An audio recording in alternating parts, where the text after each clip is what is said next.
Well, today's episode, we're going to get into some of the planning that I'm working on right now. Uh, some of the things that I planned ahead a little bit for, some of them that I'm making new plans for. There's been a lot going on, but not a lot of progress on the car, and I kind of want to show you why and the steps I'm taking to make sure that what happens next is heading in the right direction. Now, do me a favor, if you haven't subscribed to the channel yet, subscribe to the channel, like the video, shoot me a comment. I love the comments, it's great. Do the whole YouTube thing, and yeah, let's just get at it. So, the way the car's sitting right now, this is kind of the point that a lot of people start their projects. They've kind of got a shell and they've got an idea where they want to go, but obviously there's a whole lot of planning involved. It doesn't matter what you're doing. It doesn't matter if you're chopping the top, suicide doors, channeling the body. It doesn't matter what you do. You need a direction that you're headed and a way to get there. Now, in my case, since we started from nothing, I needed to get it to a point where I could start even planning. So my initial plan started with these rockers here. I knew I had nothing to build off of. I knew I had no floor. I knew I had no structure. So I started placing the body panels on top of this. And since they're here, I've got something that I can measure off of. I can weld back to. I had a place to mount my pillar. I had a place for all of that. Now on an original car, you'd already have all of that. Now, the point that I'm running into now are things like my pillar, which this all moves some, and I've started bracing it up. I've started adding metal, but I'm actually going to box in this whole piece. We're starting to make templates for that. My floor, adding these sills, I've got a place to start mounting my ribbing for my floor. My A pillar, now this would have been the original hinge location, which is now going to be where the striker goes. So as I'm looking at this isn't going to get filled in with tin. This is actually going to get filled in with 1/8 or 3/16 plate. And this is a place I didn't want to cheap out. I've actually ordered a set of the large auto lock bear claw latches. I love them. They're compact. I could go pull something out of the wrecker, but they're just easy, they're clean, and I know they work. So I'm going to end up with a striker bolt here, and my door's going to need structure on the other side. This is all things you got to start to look at as you're building the car, because right now you can see through here, I've got a plate here, and I'm going to need access to this backside so that I can mount the floating nut for my striker plate, because this needs to be adjustable. All of this stuff's adjustable from the factory, and cars move, they flex, they sag over time. This is something we don't just want to weld in. We could, but I want it done right. So as we box this in, we're actually going to cut out a pocket on the inside, reinforce everything so that down the road, I still have access to the pieces I need. Looking at the outside on the clean metal, it's easy to forget about all these internal ribs. This is all stuff that came from the factory. It was all needed. It may have been overkill, but in my case, when I sectioned the cowl, I cut all these up. Now, I could cut this up, I could add a box brace, but what I'm actually going to do is take a template of this profile. It's kind of a flanged channel, and I'm going to take a profile of this, and when I leave town, I'm actually going to bend a piece of metal to that shape, to this. I'm going to clean it up, and I'm going to weld that so that comes all the way down to the firewall like it would have originally. And in the back, we've got a similar situation. This was a brace that would have run down to the inner fender somewhere. I'm actually going to run it down to here. Up top here, all of this bracing, it would have had a whole inner structure. I've added this because what I'm going to do is I'm actually going to start a piece of metal here. It's going to run out to here. It's going to be braced back to here, and then from here above this rib we're going to run metal up into my window frame and also to the top of the door frame, and give us this whole assembly that would have been over the opera window here, which braces the whole roof of the car as well. Now, if you've watched any of my previous videos or you've worked on cars like this before, you know that when you start bucking up a roof like this and sectioning, moving, chopping, manipulating everything moves. And all of that inner structure is going to hold it in place once we finish aligning everything where it needs to be. Even spots like above the windshield here, or the bottom of the windshield here, all these places that don't quite line up perfectly, the places from the chop where the pillars don't line up, we're going to go back in, we're going to stretch those up, line them up properly, and that way once it's all welded together, it's going to look seamless. It's going to look like that's the way it belongs. Because honestly, if you're just welding tube in and it looks out of place, then it's probably not going to be as structural either. And you know, I could hammer it together with a piece of 1x1 tube and just forget about it, or I could make it look like it was meant to. And when we're doing the bracing up here, one of the things I have to have in mind is what am I going to do for a dashboard, because all of the bracing within here adds rigidity to the body. So my dashboard braces should help the rest of the car, but I need to have my dashboard figured out before I can put those in place so they don't interfere as well. Now, I know there's somebody watching this that's saying that's all common sense, but is it really? If you've never done this before, would you know? I mean, would you know just watching some guy on YouTube that, hey, when they flip their suicide hinges, they actually had to get rid of the sheet metal. You can't just mount your striker latch to sheet metal, or after 5 or 6 times of slamming your door, all of a sudden your striker doesn't line up anymore. Or, hey, you know, you've got a completed car, you flipped your suicide hinges to the back, the only place that was reinforced was actually where your striker plate formerly was, and now that you have your fancy door with your door panel and your power regulator and your glass and everything in there, your hinges are actually sagging and your door doesn't close anymore. Pretty embarrassing if you roll into a car show, open your door, and it drops on the ground. It sounds like a whole lot of common sense, but common sense comes from things we learn. It has to. And even myself, I've been doing this such a long time, I'll put something together and I weld it into place, and the next day I go out to put my next step into place and I realize that, hey, I actually screwed that up. Now I've got to cut work back out, which is why a plan is so important. Now, people have talked to me in the comments and they're like, why would you bother with the CAD work? You know, drawing on the floor has always worked for me. You're absolutely right, it has. It's worked for everybody for such a long time. It's worked for me as well. However, having the ability to drop, say, a motor into my drawing before I even build my frame and go, you know what? I know that 2 inches of clearance for my exhaust manifolds is not enough. This allows me to plan ahead so I'm not having to modify it or change my plan down the road. Something as simple as moving a frame rail, a cross member, a suspension mount by 1/2 inch could mean that I don't have to redo a week's worth of work. And I guess the hood hinges on this particular car are kind of the perfect example of what I'm talking about here. Now, the whole weight of the hood would have been supported on this. This all would have swung up. This has to be a beefy point.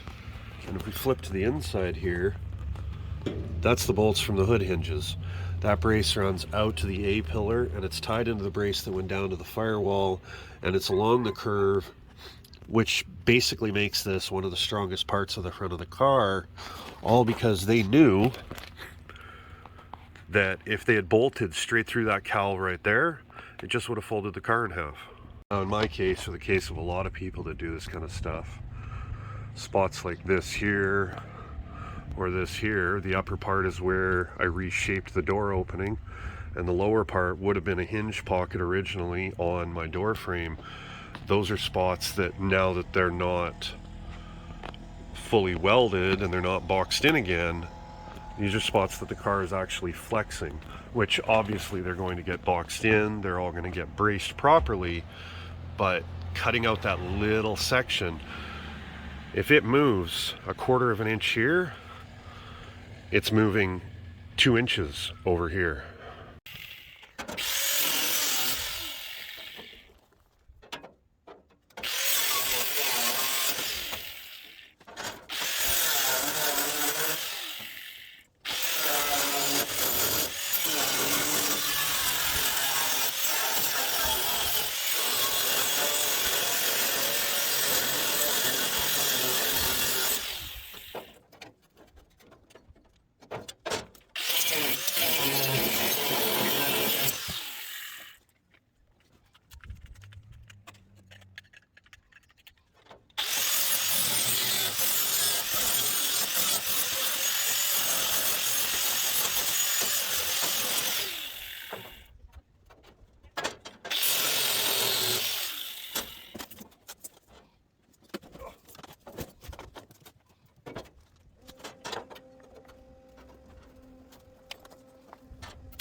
So I was adding in this rib here that the other side already has. At the end of the video you can see me with the tape measure. Basically what I'm doing is I'm measuring from the rocker here up to this point on the body line there, because obviously even with the hinges here we still have that point on the body line, and that gives me a spot that I can reference that I know is going to be the same. If I'm measuring knowing that my rockers are my pillars are the same on my rockers here as they are here, and I measure up to here, that means that I can guarantee from here to here is square side to side. Now in my case, I'm getting a difference of a measurement just barely over 1/8 of an inch, which means this is a 30-second too far one way, and this is a 30-second too far the other way, which in this thing that's more than close enough. So what I'm going to do is I'm going to start bracing this upper section. Now I went into my pile of metal, and I happen to have a piece of metal which is almost the right size, and if you can see, that's almost half of the metal there. So what I'm going to do is I'm actually going to measure my height there, make a mark there. I'm going to measure the opposite way on the other side, which is going to give me a diagonal cut, and I'm going to cut this piece on my diagonal cut, which will give me 2 pieces of metal so I can do both sides. And we'll just form it a little bit, stitch weld it into place, and then we're going to start bracing it up into there, back to the bar, add some gussets on here to hold this back end straight.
You can see I literally just eyeballed that piece, tacked it into place, trimmed it as I went.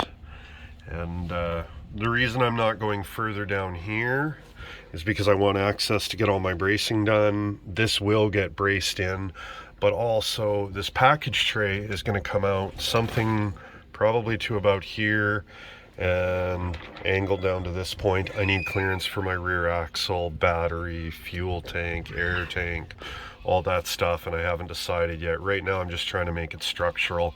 I'm going to add a gusset in this corner backs here, box this in the best I can from what I can see, and then I'll add this top plate.